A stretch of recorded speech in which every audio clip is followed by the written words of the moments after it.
ചായ ഒരെണ്ണം മേടിപ്പിക്കട്ടെ? വേണ്ട, അത് പറ്റില്ല. എന്റെ അടുത്ത് വന്നിട്ട് ഒരു ചായെങ്കിലും കുടിക്കാണ്ട് പോകാൻ പറ്റില്ല. മോളെ, 2 ചായ മേടിച്ചിട്ട് വാടി.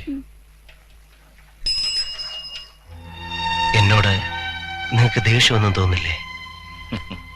എന്താ ചിരിച്ചളഞ്ഞ്? കാലുകൊണ്ടെങ്കിലും നിങ്ങളെ കൊല്ലണമെന്ന് വിചാരിച്ചിരുന്നു. ഞാൻ ആശുപത്രിയിൽ നിന്ന് ഇറങ്ങിയപ്പോഴേക്കും നിങ്ങൾ ജോസറിനെ കൊന്ന് ജയിലിൽ പോയി. പിന്നെ പഴയ എസ് ഐ ഹരിദാസ് സാർ ബാങ്കിൽ നിന്ന് ലോൺ ശരിയാക്കി തന്നു. സൈക്കിൾ ഷാപ്പ് തുടങ്ങി. കൈയില്ലാണ്ടായപ്പോഴാ ആലോചിക്കാൻ തുടങ്ങിയത്. തെറ്റും ശരിയും അപ്പോൾ മനസ്സിലായി. എന്റെ കൈ കളഞ്ഞത് ഞാൻ തന്നെയാ. ഞാൻ ചെയ്തു കൂട്ടിയതിന്റെ ഫലം. പക്ഷെങ്കിൽ ഇപ്പൊ കെട്ടികളും മക്കളും കുടുംബമായിട്ട് സുഖം, സമാധാനം. കാശിന് ഇത്തിരി പഞ്ഞുള്ളൂ. ഇത്ര പെട്ടെന്ന് കിട്ടിയോടി. മാമനോടുക്ക്.